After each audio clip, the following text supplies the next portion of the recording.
ముందుగా సమస్త గురుమండలికి ఆత్మ ప్రణామములు. మన గురువు గారైన వంశీ మాస్టర్కి ఆత్మ ప్రణామములు. Echoes of the soul book రచయిత్రి ఎకో మేడంకి, ఆమెకు సహకరించిన దేవదూతలకు ఆత్మ ప్రణామములు. అలాగే ఇక్కడ జూమ్ సెషన్లో ఉన్న మాస్టర్స్ అందరికీ పేరు పేరున ఆత్మ ప్రణామములు. సునీత మేడంకి నా special thank you. Okay masters, echoes of the soul బుక్లో ఉన్న జ్ఞానాన్ని మనం తెలుసుకుంటున్నాము. లాస్ట్ ఎపిసోడ్లో ఆత్మతలం గురించి తెలుసుకున్నాము. ఎకో మేడము బుక్లో చదివింది చనిపోయిన ఆత్మల ద్వారా సంభాషించి తెలుసుకున్న జ్ఞానం కాకుండా తనకి సొంత అనుభవంతో ఆత్మలోకం ఎలా ఉంటుందో తెలుసుకోవాలని ఆమెకు ఒక కోరిక కలుగుతుంది. దాంతో ఆమె పరమాత్మని ప్రార్థిస్తుంది, నాకు సొంత అనుభవ జ్ఞానం ఇస్తే భూమి మీద ఉన్న వారందరికీ నేను ఆత్మలోకాలు ఎలా ఉంటాయో చెప్తాను అని ఆమె కోరడం, పరమాత్మ ఆమెకు ఆ వరం ఇవ్వడం, ఆ తర్వాత ఆమె ఎరుకతో శరీరంలోంచి ఒక తెల్లని రూపంలో ఆమె ఆత్మ వచ్చి ఆమెని ఆత్మలోకాలకి తీసుకెళ్తుంది. ఆ తర్వాత అక్కడికి వెళ్ళిన తర్వాత మొదట ఆమె వెళ్ళిన తలం ఎలా ఉంటుంది అంటే, సేమ్ ఇక్కడ ఎలాగైతే పల్లెటూరు వాతావరణం మైమర్పించేలాగా రాళ్లతో కట్టబడిన వీధులు, అలాంటి తలంలోనికి వెళ్ళి అక్కడ చనిపోయిన వాళ్ళ అమ్మమ్మని, వాళ్ళ అమ్మమ్మ స్నేహితురాలిని కలుసుకుంటుంది. అక్కడ మనకి ఎకో మేడం ఏం చెప్పారంటే, మనం శరీరంలో ఉన్నప్పుడు శరీరం ముడతలు ముడతలుగా ఉంటుంది, రోగగ్రస్తులుగా ఉంటాం. కానీ ఆత్మ అలా ఉండదు, చాలా యవ్వనంగా, అందంగా, ముఖం మీద ఎలాంటి ముడతలు మచ్చలు లేకుండా వాళ్ళు ఎంతో కాంతితో ఉన్నారంట. అలాగే తన స్నేహితురాలను కూడా కలుసుకుంటుంది. ఆత్మలోకంలో ఇలా ఉంటారని మనకి ఎకో మేడం చెప్పారు. ఆ తర్వాత సినిమా ఫీల్డ్ వాళ్ళు అందరూ ఒక చోట ఉంటారు. అక్కడికి వెళ్ళి సినిమా వాళ్ళని కలుసుకొని మనకి అక్కడ కూడా చెప్పడం జరిగింది. ఆ తర్వాత సిటీ ఆఫ్ జీసస్‌కి, ఆమెకి జీసస్ అంటే చాలా ఇష్టం. సిటీ ఆఫ్ జీసస్‌కి వెళ్ళి జీసస్ అక్కడ అందరికీ ప్రేమతత్వాన్ని బోధిస్తూ ఉంటే అక్కడ జీసస్‌ని కలుసుకొని ఆ సిటీ ఆఫ్ జీసస్ నుంచి వెనక్కి తిరిగి రావడం ఆమెకి ఏమాత్రం ఇష్టం ఉండదు. కానీ ఇక్కడ ఆమె శరీరం అస్తవ్యస్తంగా మారడంతో తన సోదరుడు మైకేల్ ఆమెను పిలవడము, ఆమె తిరిగి ఇష్టం లేకుండా బలవంతంగా తన శరీరంలోనికి వస్తుంది. వచ్చిన తర్వాత ఆమెకు కనీసం 20 నిమిషాలు పడుతుందంట నోట మాట రావడానికి. తన శరీరం కూడా చాలా నిర్జీవంగా, అస్తవ్యస్తంగా, శక్తిహీనంగా అయిపోతుందంట. ఎందుకంటే తన ఆత్మ అంతసేపు శరీరాన్ని ఇక్కడ వదిలేసి వెళ్ళడం వల్ల. ఆ తర్వాత నాలుక బండబారిపోవడము, శరీరాన్ని కదల్చలేకపోవడము, కళ్ళు తెరిచినా కూడా తను వెలుగును చూడలేకపోయారట. తర్వాత 12 గంటలు ఆమె ఏకధాటిగా నిద్రపోయారట. ఇది మనం లాస్ట్ తెలుసుకున్నాం మాస్టర్స్. అది ఆత్మతలం. ఈరోజు ఉన్నత తలం గురించి తెలుసుకుందాము. ఉన్నత తలం ఎలా ఉంటుంది, అక్కడ ఆత్మలు ఎలా ఉంటాయో చెప్తున్నారు మనకి ఎకో మేడం. ఆ తరువాత రోజులు గడవడం నాకు చాలా కష్టంగా అనిపించింది. నాకు భూమి మీద ఉండటం ఏమాత్రం ఇష్టం లేదు. నాకు ఆత్మలోకానికి వెళ్ళిపోవాలని, అదే నా సొంత ఇల్లులా అనిపించింది. అక్కడి నుంచి వచ్చిన తర్వాత రావడం ఆమెకి ఇష్టం లేదట. ఇక్కడికి వచ్చిన తర్వాత కూడా ఆమెకు ఆత్మలోకానికి వెళ్ళాలనే ఉందంట. ఇక్కడ ఉండడం ఆమెకు అస్సలు ఇష్టం లేదట. ఎందుకంటే అదే తన సొంత ఇల్లులా అనిపించిందంట. భూమి మీద జన్మించిన ఆత్మలు పడుతున్న సంఘర్షణ నేను అర్థం చేసుకోగలను. వద్దు అనుకుంటే అక్కడే ఆత్మలోకంలోనే ఉండిపోగలను. కానీ ఇక్కడ ఆత్మ పురోగతి చెందడానికి ఎక్కువ అవకాశాలు ఉంటాయి. అందుకే మనం ఇక్కడ జన్మించడం జరుగుతోంది. మనం అందరం కూడా ఆత్మలోకంలోనే ఉండొచ్చంట ఫ్రెండ్స్. ఇక్కడికి రావాల్సిన అవసరం లేదంట. కానీ అక్కడ ఉంటే మనం ఆత్మ పురోగతి చెందదు. ఇక్కడికి రావడం వల్ల ఇక్కడ ఎన్నో సమస్యలు, సంఘర్షణలు ఫేస్ చేయడం వల్ల మాత్రమే మనం ఎదుగుతాం. ఎలాగైతే ఎగ్జాంపుల్ ఇప్పుడు మన పిల్లలున్నారు. మన పిల్లల్ని మనం స్కూలుకు పంపించకుండా ఇంట్లోనే పెట్టుకున్నామనుకోండి, ఏమవుతుంది? వాళ్ళు ఏం నేర్చుకోరు. వాళ్ళకసలు జ్ఞానం రాదు, ఎదగరు వాళ్ళు. అలాగే మనం కూడా అక్కడ ఆత్మలోకంలో ఉంటే మనం ఎదగడానికి అస్సలు ఆస్కారం ఉండదు కాబట్టి ఇక్కడికొస్తామంట మనం భూమి మీదికి. ఎందుకంటే ఇది పాఠశాల కాబట్టి. ఎరుకతో ఆత్మలోకానికి ప్రయాణించి ఇప్పటికి 5 సంవత్సరాలు గడిచింది. నాలో ఆత్మలోకానికి వెళ్ళగలిగే శక్తి దినదినాభివృద్ధి చెందుతూనే ఉంది. నాకు ఆత్మలోకంలోని ఉన్నత తలాలకు వెళ్ళి అక్కడ అంతా చూడాలని ఉంది అని చెప్తున్నారు. 5 సంవత్సరాలు గడిచిందంట. ఆ రోజు నుంచి ఆమెకు ఆ శక్తి ఇంక్రీజ్ అవుతూనే ఉందంట. మళ్ళీ మళ్ళీ ఆ తలాల్లోకి తను వెళ్ళడం ఇంక్రీజ్ అవుతూనే ఉందంట.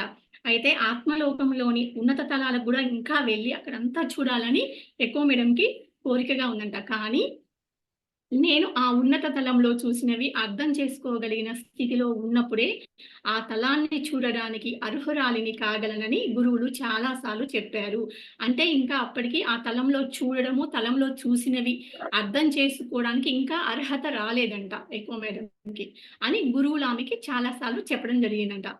మే 1997వ సంవత్సరం నాకు అత్యంత సన్నిహితుడైన ఆధ్యాత్మిక సలహాదారుడు రెవరెండ్ ఫి రెవరోట్ క్యాన్సర్ వ్యాధి వల్ల మరణించారు. అంటే ఈమెకు ఆధ్యాత్మిక సలహాదారుడు ఎవరైతే సలహాలు ఇస్తున్నారో ఆయన క్యాన్సర్ వ్యాధితో చనిపోయారట. ఆయన అంత్యక్రియలు జరుగుతున్న సమయంలో ఆయన ఉనికి తెలిసింది. మళ్ళీ 3 నెలల దాకా ఆయన ఆత్మను నేను చూడలేదు. ఆయన అంత్యక్రియలు జరుగుతున్నప్పుడు ఆయన ఆత్మ అంటే మనం ఇంతకు ముందు ప్రీవియస్ పార్ట్‌లో తెలుసుకున్నాం. ఆత్మ అనేది రూపంలో కనబడుతుంది. లేదా ఒక ఆలోచనలాగా లేదా ఒక ఉనికిలాగా ఉంటుందని తెలుసుకున్నాం కదా! ఈయన ఒక ఉనికిలాగా ఆమెకు కనిపించారంట.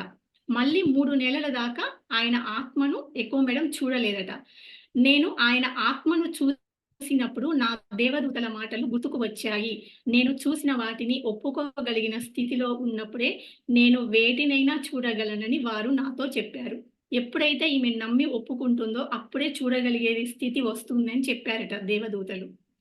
ఫిల్, ఫిల్ నా కళ్ళ ముందుకు వచ్చినప్పుడు ఆయన రూపంలా కాకుండా ఆయనను ఒకానొక అనుభూతిలా చెందాను. ఫిల్ అంటే ఇప్పుడు ఈ క్యాన్సర్‌తో చనిపోయిన ఆయననమాట. ఆయన కళ్ళ ముందుకు వచ్చినప్పుడు రూపంలా కాకుండా ఒకానొక ఉనికిలా అనుభూతి చెందారట ఎక్కువ మేడం. ఇంకా అర్థవంతంగా వివరించాలి అంటే సాగదీయడానికి వీలైన పదార్థం జెల్లోలాగా కనపడ్డారు. నేను ఆయన ఆత్మను చూడగలిగాను. ఆ రూపం కదులుతోంది కదులుతోంది కూడా. అంటే ఇక్కడ ఆయన ఆత్మ ఎలా ఉంది అంటే ఒక రూపంలాగా లేదట. ఒక జెల్ మనం ఎలాగైతే ఇలా సాగదీస్తే ఒక జెల్లులాగా వస్తుందో అలా ఉన్నారట ఆయన. ఆ రూపం కూడా కదులుతూ ఉందంట. అంటే ఒక ప్రక్కన ఘన పదార్థంగా కనిపిస్తోంది. ఇంకోవైపు నమ్మలేని ఒక పల్చటి రూపంలా కనిపిస్తోంది. అంటే ఘన పదార్థంగా సాలిడ్‌గా ఒక పక్క ఉన్నదట వన్ సైడ్. ఇంకొక సైడ్ ఏమో ఒక పల్చటి రూపంలా ఆయన ఆత్మ ఆమెకు కనపడుతోందంట ఉనికిలాగా. మొట్టమొదట ఆయన నాకు ఒకానొక భావనగా స్పృశించారు. ఆయన రూపం నా ఆలోచనలోకి వచ్చింది. ఆ ఆలోచన నేను చేస్తున్న పనుల నుంచి తప్పించి, నా మనస్సును కొంత సమయం నిలిపివేసింది. ఆ తరువాత నేను ద్రవ రూపంలో ఉన్న ఆ శక్తిని చూశాను. అది వివరించడానికి చాలా కష్టంగా ఉంది. నేను బిగ్గరగా "ఫిల్ అది నువ్వేనా" అని అరిచాను. అంటే ఆయన ఇంతకుముందు ఘన రూపంలో కదా! ఇప్పుడు ద్రవ రూపంలో ఉన్న శక్తిని చూశాను అంటున్నారు. లిక్విడ్ రూపంలో. అది చెప్పడానికి గూడా కష్టంగా ఉందంట. అయితే అప్పుడు ఆమంట "ఫిల్ అది నువ్వేనా" అని అరిస్తే వెంటనే "అవును నేనే" అన్న సమాధానం స్పష్టంగా వినిపించింది. ఆయన ఆమెకు ఆన్సర్ ఇస్తున్నారు. నేనే అని ఆన్సర్ ఇస్తున్నారు. అప్పుడు ఆయనను నేను ఇదివరకు నాకు కనబడిన రూపంలాగా కాకుండా ఇదివరకు నాకు కనబడిన రూపంలాగా తాను ఇప్పుడు కనబడడం లేదు ఎందుకు అని అడిగాను. అప్పుడు ఈయన నాతో తన శక్తి చాలా తేలికైనదని, అందుకే ఒకానొక ఉనికిలా కనిపిస్తున్నానని చెప్పారు. అంటే ఇదివరకటి రూపంలో కాకుండా ఇప్పుడు ఎందుకలా కనపడుతున్నావంటే, శక్తి ఇప్పుడు చాలా తేలికగా ఉంది కాబట్టి నేను ఇలా ఉనికిలాగా మాత్రమే కనపడుతున్నానని ఆమెకు సమాధానం చెప్పారట. ఒకవేళ తాను ఫిల్ అని నన్ను నమ్మించడానికి అతడు రూపాన్ని కూడా ధరించగలనని చెప్పారు. నాకు ఆయన ఫిల్ అని తెలుసని నమ్మించాల్సిన అవసరం లేదని చెప్పాను. ఈమెను నమ్మించడానికి కావాలంటే రూపాన్నైనా ధరిస్తానన్నాడట. ఎందుకంటే ఈమె ఇక్కడ సందేహపడుతోంది కాబట్టి. కానీ ఆయన ఎక్కువ మేడం అవసరం లేదు. నేను నమ్ముతున్నాను అని చెప్పారట. నేను సొరంగంలోని 4వ తలాన్ని సందర్శించానని, ఆయన ఆత్మ 5వ తలంలో ఉండటానికి పూర్తి అనుకూలంగా లేనప్పటికీ, ఆయన ఇక్కడే నివసిస్తున్నానని చెప్పారు. కానీ ఆయనకు అత్యంత సన్నిహితులు, కుటుంబ సభ్యులు 4వ తలంలో నివసిస్తున్నందున, ఆయన 5వ తలం నుంచి 4వ తలానికి వస్తూ, పోతూ ఉంటానని చెప్పారు. సో, ఈ ఫీల్ అంట 5వ తలంలో ఆయనకు అసౌకర్యంగా ఉన్నా కూడా అక్కడే ఉంటూ కింద 4గో తలంలో ఆయన బంధువులు, చుట్టాలు, ఆయన కుటుంబ సభ్యులందరూ 4గో తలంలో ఉన్నారట. అప్పుడప్పుడు వీళ్ళ దగ్గరికి వస్తూ, పోతూ మళ్ళీ 5వ తలానికి వెళ్తూ ఉంటానని చెప్పారట. నేను ఈ పుస్తకం ద్వారా అందరికీ 5వ తలం గురించి తెలియచేయడానికి, దాని గురించి వివరించమని కోరాను. ఆ తలం గురించి అర్థం చేసుకోవటానికి మానసికంగా, భౌతికంగా నేను ఇంకా తయారవ్వాలని చెప్పారు. నేను ఎప్పుడైతే ఆ తలం గురించి తెలుసుకోవడానికి అర్హత పొందుతానో, అప్పుడు నాకు తప్పకుండా తెలియపరుస్తానని ఆయన చెప్పారు. అయితే ఇక్కడ ఎక్కువ మేడం అడుగుతున్నారంట. మీరు 5వ తలంలో ఉన్నారు కదా! ఆ 5వ తలం గురించి నాకు తెలియచేయండి. నేను అందరికీ ఇది అర్థమయ్యేలా చెప్తాను అంటే, ఇంకా మానసికంగా, భౌతికంగా అది అర్థం చేసుకోవడానికి తయారు కాలేదు, తయారవ్వాలని చెప్పారట. ఎప్పుడైతే అర్హత పొందుతున్నారో అప్పుడు తెలియచేస్తాను అని ఇక్కడ ఆమెకు సమాధానం ఇచ్చారట. కొన్ని నెలల తరువాత నేను ఆత్మతో ప్రయాణం చేయకుండానే భౌతికంగా 5వ తలాన్ని చూడగలిగాను. నా దృష్టిని అక్కడ కేంద్రీకరించాను. అంటే నా దివ్య దృష్టితో అక్కడ అంతా చూడగలిగాను. అంటే ఆమె భౌతికంగా కూర్చున్న చోటనే ఇక్కడ ఆజ్ఞాచక్రంలో ఫోకస్ చేసి తన దివ్య దృష్టితో ఆమె 5వ తలాన్ని చూసారట. అక్కడికి ఆత్మ రూపంలో వెళ్ళకుండానే చూసారట. మొదట 4వ తలం చూసిన తర్వాత అక్కడ నుంచి 5వ తలానికి ద్వారం కనిపించింది. ఒకానొక దేవదూత నాకు ఈ ప్రయాణంలో సహకరించింది. ఫిల్ మాదిరిగా ఆవిడను కూడా ఒకానొక ఉనికిలా అనుభూతి చెందాను. అంటే చూడండి మాస్టర్స్, మనకి ఫస్టు ఆత్మతలం చెప్పినప్పుడు అక్కడ ఆత్మలు రూపాలుగా కనపడ్డాయి. దేవదూత కూడా రూపాలుగానే కనపడ్డాయి. ఒక తెల్లని గౌనుతో, వింగ్స్‌తో వచ్చారు. కానీ ఇక్కడ చనిపోయిన ఆ ఫిల్ ఒక ఉనికిలా కనపడుతున్నారు. దేవదూత కూడా ఉనికిలాగే కనపడుతున్నారు. జస్ట్ ఒక ఉనికి ఉన్నారు అన్నట్టుగా. అంటే ఇది ఉన్నత తలంలో ఇలా ఉంటారు ఆత్మలు అని ఎక్కువ మేడం మనకి చెప్తున్నారు. ఆ దేవదూత తెరవబడిన ఒకానొక ద్వారం వైపు చూపించి తనను అనుసరించమని చెప్పారు. ఆ ద్వారం ఎప్పుడూ తెరవబడే ఉంటుందని, ఎవరైనా ఆ ద్వారం గుండా ఉన్నత తలానికి వెళ్ళవచ్చని, అయితే ఆ ద్వారం ఆధ్యాత్మికంగా ఎదిగిన వారికి మాత్రమే కనపడుతుందని చెప్పింది. అంటే ఈ 5వ తలం యొక్క ద్వారం తెరవబడే ఉంటుందంట కానీ, ఎవరైతే ఆధ్యాత్మికంగా ఎదుగుతారో వారికి మాత్రమే అది కనపడుతుందంట. అక్కడ చుట్టూ చాలా మంది దేవదూతలు ఉన్నారు. కానీ 4వ తలంలో కనిపించిన మాదిరిగా కాకుండా వారు ఎక్కువ చైతన్యాన్ని కలిగి ఉన్నారు. వారు చాలా గంభీరంగా కనిపించారు. ఆ తలంలో ఎక్కువ చైతన్యాన్ని అనుభూతి చెందినప్పటికీ అక్కడ శక్తి చాలా తేలికగా అనిపించింది. అంటే 4వ తలంలో మాదిరిగా కాకుండా 5వ తలంలో వాళ్ళు ఇంకా ఎక్కువ చైతన్యంతో, దివ్యత్వంతో, ఎందుకంటే అది ఉన్నత తలం కదా! ఇంకా ఎక్కువ చైతన్యంతో ఉండి గంభీరంగా ఉన్నారట. ఎందుకంటే ఆ తలంలో శక్తి చాలా తేలికగా ఉంటుందంట. అక్కడి ప్రదేశం చూశాక ద్రవ పదార్థం జ్ఞప్తికి వచ్చింది. అంటే లిక్విడ్ లాగా అంత తేలికగా అనిపించిందంట. ఆ ప్రదేశం చూశాక ద్రవ, వాయు పదార్థాల మిళితంగా ప్రతి ఒక్కటి తేలుతున్నట్లు అనిపించింది. 5వ తలంలోని ఆత్మలు ఒకానొక ఉనికిలాగా ఉండి కావలసిన రూపంలోకి మారగలవని దేవదూత చెప్పింది. కానీ వాటికి ఆ అవసరం రాలేదు. అవి ద్రవ, వాయు పదార్థాల మిళితంగా కదులుతూ ఎంతో ఉన్నత చైతన్యంతో అవి అపారమైన శక్తిని కలిగి ఉన్నాయి. కానీ అక్కడ చాలా తేలికగా ఉంది. అంటే అక్కడ అన్నీ కూడా తేలుతున్నట్లు ఉంటాయట ఆ తలంలో. ఇప్పుడు భూమి మీద పాతుకుపోయినట్లుగా ఉంటాయి. భూమి మీద ఒక స్టోన్ ఉన్నా, ఒక చెట్టు ఉన్నా అవి సాలిడ్‌గా ఉంటుంది కాబట్టి భూతలం, భూమి మీద గూడా అవి పాతుకుపోయినట్లుగా ఉంటాయి. కానీ ఆ తలంలో అన్నీ తేలుతున్నాయంట. ఇప్పుడు ఎగ్జాంపుల్ ఒక రాయిని తీసుకోండి, చెట్టుని, పర్వతం ఏదైనా ఆ తలంలో తేలుతున్నట్లుగా ఉంటాయంట. అంటే అక్కడ శక్తి అంతా తేలికగా ఉంటుందని చెప్తున్నారు. 5వ తలంతో పోలిస్తే 4వ తలం చాలా బరువుగా ఉంటుంది. ఇంకా భూమి అయితే చాలా చాలా బరువుగా ఉంటుంది. మొదటిసారి భూమి మీద జన్మ తీసుకునే ఆత్మలకు ఇక్కడ శక్తి భారంగా అనిపించటం ఆశ్చర్యమేమీ కాదు. అంటే మన భూమి అనే ప్లానెట్ ఇక్కడ ఏది తీసుకున్నా బరువుగానే ఉంటుంది. మన ఫిజికల్ బాడీలో కూడా ఆర్గాన్స్ అన్నీ ఉండి మనం ఎలాగైతే ఇలా బరువుగా ఉంటామో ఈ అట్మాస్ఫియర్‌లో, ఈ తలంలో, ఆ తలంలోకి వెళ్తున్న కొద్దీ కూడా తేలికగా ఉంటుంది. అక్కడ ఆత్మలు కూడా అలాగే ఉంటాయి. అట్మాస్ఫియర్ కూడా అలాగే ఉంటుందంట. అయితే మొదటిసారి ఇక్కడ జన్మ తీసుకునే ఆత్మలకి ఇక్కడ శక్తి భారంగా అనిపిస్తుందంట. ఎందుకంటే అంత లైట్ వెయిట్ శక్తి ఉన్న తలంలో ఉన్నవారు ఇక్కడికి ఫస్ట్ టైమ్ రావాలి అంటే వాళ్ళు చాలా భారంగా ఫీల్ అవుతారంట. తేలికగా అనుభూతినిచ్చే ఆ శక్తిని వివరించమని దేవదూతను అడిగాను. దానికి ఆవిడ 5వ తలం ఎక్కువ దివ్య చైతన్యంతో పరమాత్మ మాదిరిగా అనుభూతిని ఇస్తుందని చెప్పింది. సో 5వ తలం అంట చాలా దివ్య చైతన్యంతో ఉంటుందంట. పరమాత్మ మాదిరిగా అనుభూతి చెందుతుందంట. అక్కడ నుంచి 7వ తలం వరకు దివ్య చైతన్యం పెరుగుతూ చివరకు పరిపూర్ణమైన ఆ పరమాత్మ శక్తితో నిండి ఉంటుంది. 5వ తలం నుంచి 7వ తలం వరకు మొత్తం కూడా దివ్య చైతన్యం, పరమాత్మ శక్తితో నిండి ఉంటుందంట. 5వ తలం నిర్వాణ స్థితికి ప్రారంభం అని దేవదూత చెప్పింది. నిర్వాణ స్థితి అంటే 7వ తలం కదా! 7వ తలానికి వెళ్ళాలి అంటే 5వ తలమే స్టార్టింగ్ అంట. పూర్తిగా 5వ తలానికి చేరిన ఆత్మలకు మరు జన్మ ఉండదని, అక్కడి ఆత్మలకు భూమిపైన జన్మించటం ఇచ్ఛానుసారమని, కానీ భూమిపైన ఎక్కువ స్పందనలు ఉండటం వల్ల ఆత్మ భూమిపైన జన్మించదలుచుకోదని క్లుప్తంగా చెప్పాలి. పూర్తిగా 5వ తలానికి చెందిన ఆత్మలకి మరు జన్మ ఇంకా ఉండదంట. ఒకవేళ వాళ్ళు భూమిపైన జన్మించాలి అంటే ఇచ్ఛానుసారం వాళ్ళకి ఇష్టమైతే మేము జన్మ తీసుకోవాలనుకుంటేనే వాళ్ళు వస్తారు తప్ప లేకపోతే వాళ్ళు రారట. ఎందుకంటే భూమిపైన ఎక్కువగా స్పందనలు ఉంటాయి కాబట్టి ఇక్కడ తెలుసు కదా! ఇక్కడికొస్తే ఎలాంటి సంఘర్షణలు ఫేస్ చేయాలో, ఎలాంటి కష్ట నష్టాలు ఫేస్ చేయాలో, మళ్ళీ కర్మలలో ఇరుక్కుంటాం కాబట్టి అంత తొందరపడి ఇక్కడికి జన్మ తీసుకోవడానికి ఇంట్రెస్ట్ చూపిచ్చరట. అంటే 5వ తలంలో ఎదగడానికి, పాఠాలు నేర్చుకోవడానికి, నేర్పడానికి అక్కడ గురువులు ఉంటారు. సో, 5వ తలానికి వెళ్ళిన తర్వాత ఇంకా మనం భూమి మీదకి వచ్చి నేర్చుకోవాల్సిన అవసరం ఉండదంట. ఎందుకంటే అక్కడ గురువులు ఉంటారంట నేర్పించడానికి. అంటే అక్కడి నుంచి ఇంకొంచెం పైకి ఎదగడానికి అక్కడి నుంచి అక్కడనే మనం నేర్చుకొని ఎదగొచ్చనమాట. కిందికి రావాల్సిన అవసరం ఉండదు. 4వ తలంలోని ఆత్మలకు కర్మలు ఉంటాయని, వాటిని తీర్చుకోవటానికి మళ్ళీ మళ్ళీ జన్మిస్తుంటాయని దేవదూత చెప్పింది.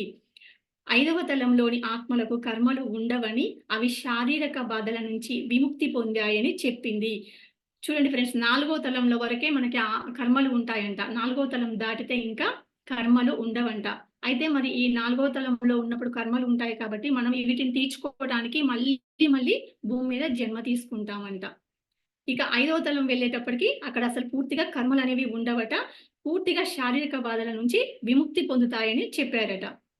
మరి కొన్ని ఆత్మలు 5వ తలానికి చెందినవి అయినప్పటికీ భూమి మీద జన్మించి అందరికీ ఆదర్శంగా ఉంటూ ఎలా జీవించాలో నేర్పించడానికి వస్తూ ఉంటాయని చెప్పింది.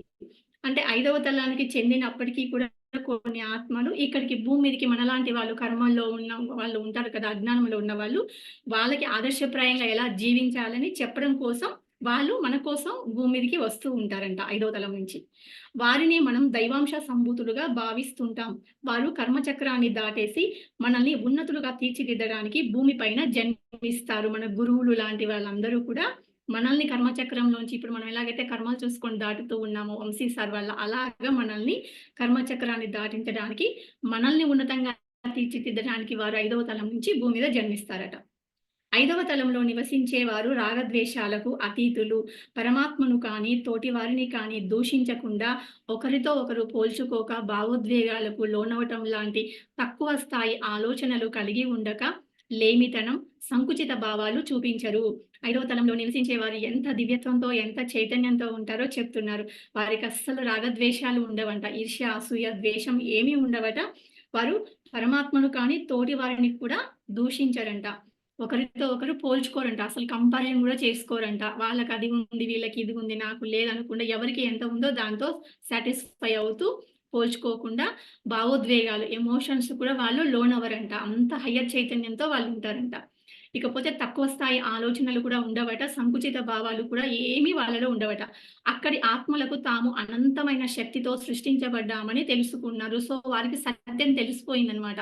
మేమందరము ఒక్కటే. అందరము కూడా అనంతమైన శక్తితో మేము సృష్టించబడ్డామని తెలుసుకున్నారు కాబట్టి, వాళ్ళు అంత స్వచ్ఛంగా ఉండగలుగుతున్నారు.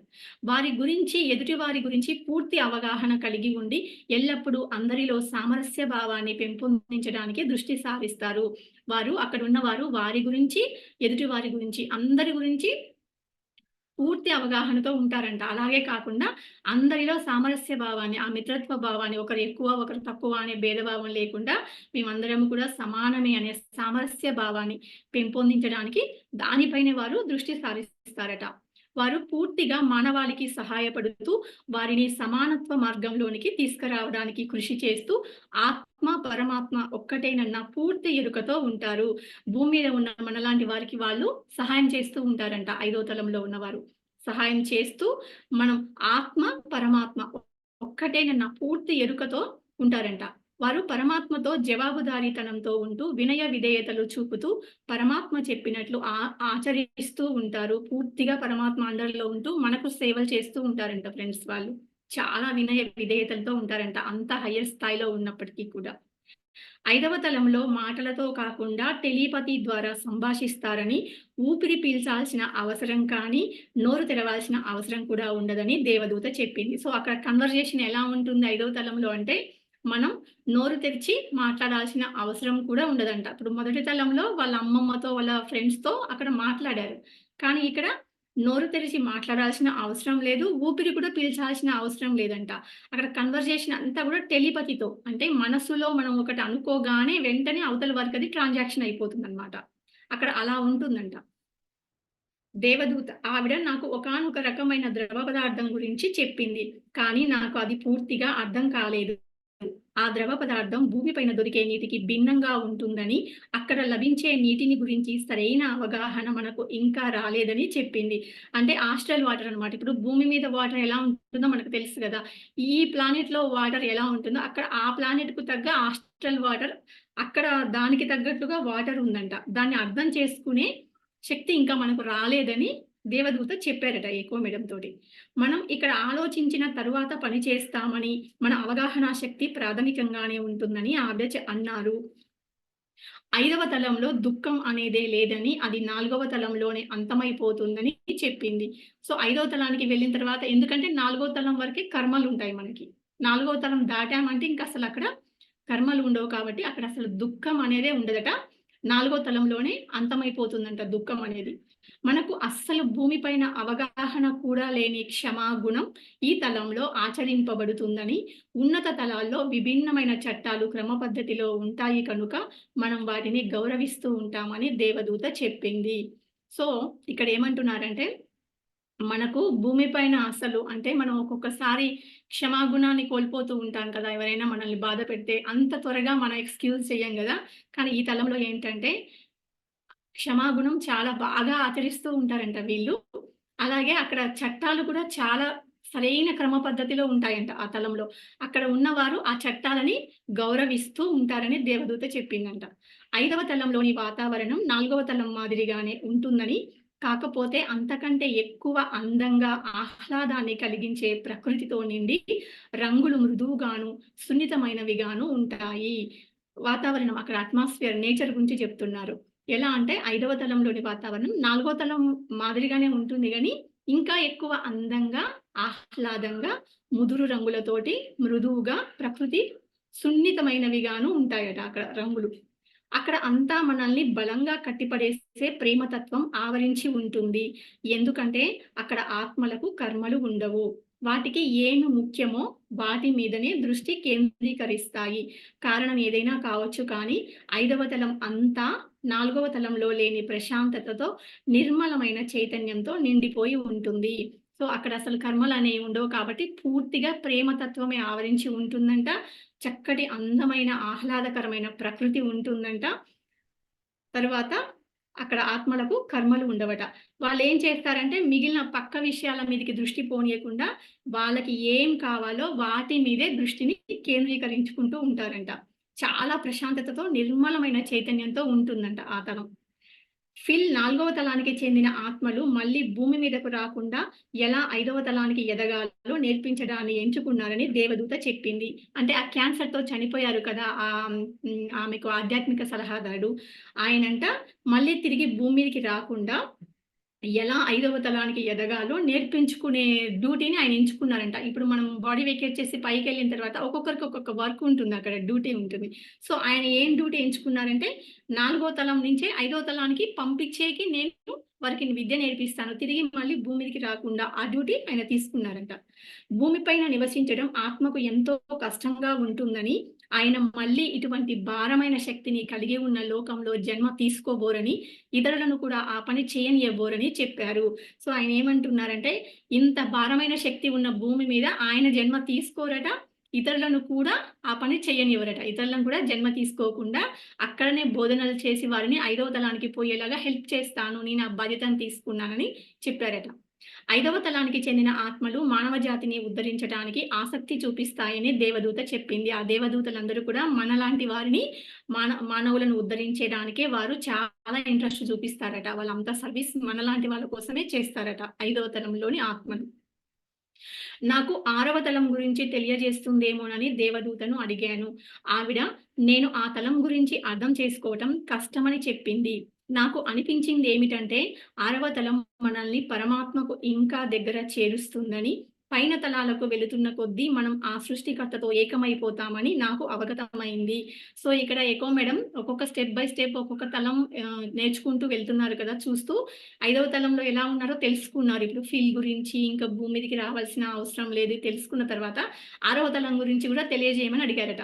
అప్పుడు ఆవిడ అన్నారంట, "6వ తలం గురించి అర్థం చేసుకోవటం కష్టము. ఇంకా నీకు ఇక్కడ కూడా ఇంకా ఆ టైం రాలేదని చెప్పారట. అయితే ఇక్కడ ఎకో మేడం ఏమంటున్నారంటే, అక్కడికి వెళ్ళకపోయినా ఆమె అంచనా వేస్తున్నారు. నాకనిపించింది ఏమిటంటే, 6వ తలం మనల్ని పరమాత్మకు ఇంకా దగ్గర చేరుస్తుందని. అంటే ఇందాక చెప్పుకున్నాం కదా! 5వ తలం స్టార్టింగు నిర్వాణమయ తలానికి, సెవెంత్ తలానికి 5వ తలం స్టార్టింగ్ అని చెప్పుకున్నాం కదా! అంటే 6వ తలం ఇంకా పరమాత్మకు దగ్గరగా చేరుస్తుందని, పైన తలాలకు వెళుతున్న కొద్దీ మనం ఆ సృష్టికర్తతో ఏకమైపోతామని నాకు అవగతమైంది అనేసి ఇక్కడ ఆమె ఎస్టిమేషన్ వేసి చెప్తున్నారనమాట. ఎందుకంటే 5 నుంచే దివ్య చైతన్యంతో నిండిపోయి ఉంది కాబట్టి, 6వ తలం యొక్క చైతన్యం గురించి మనకి ఆమె చెప్తున్నారు. నాకు అన్ని తలాల గురించి పూర్తిగా తెలుసుకోవాలనే ఆసక్తి పెరిగిందని, నాకు ఒక్కో తలం గురించి పూర్తి అవగాహన కలిగేలా ఆవిడ వివరించగలుగుతుందేమోనని దేవదూతను అడిగాను. ఒక్కో తలాన్ని వివరించడం కంటే ఆయా తలంలోని ఆత్మస్థితి ఆ తలాన్ని ప్రతిబింబిస్తుందని ఆవిడ అన్నారు. సో, ఒక్కొక్క తలం అన్ని తలాల గురించి తెలుసుకోవాలనే ఆసక్తి పెరిగి ఎకో మేడము ఆమెను అడుగుతున్నారు. అడిగితే ఆమేమంటున్నారంటే, ఒక్కొక్క తలాన్ని గురించి వివరించడం కంటే, ఆయా తలంలోని ఆత్మస్థితి ఆ తలాన్ని ప్రతిబింబిస్తుంది. అంటే ఎప్పుడైతే ఆ ఆత్మస్థితి వస్తుందో, అప్పుడే ఆయా తలాలు మనకి అర్థమవుతాయి కాబట్టి, ఒక్కొక్క తలాన్ని వివరించడం కష్టంగా ఉంటుందని చెప్పారట ఎకో మేడంకి. సో, ఇది ఫ్రెండ్స్ ఈరోజు ఉన్నత తలం గురించి. ఉన్నత తలంలో ఆత్మలు ఎలా ఉంటాయంటే జెల్‌లాగా ఉంటాయి. ఒక ఉనికిలాగా ఉంటాయి. 5వ తలంలో పూర్తి దివ్య చైతన్యము వాళ్ళు చాలా గంభీరంగా భూమి మీద ఉన్న మానవాళికి వాళ్ళు సహాయం చేస్తూ ఉంటారు అనేసి ఈ ఉన్నత తలం గురించి చెప్పారు. సో, ఈరోజు ఇంతవరకు చాలు. Thank you so much friends. ధన్యవాదాలు.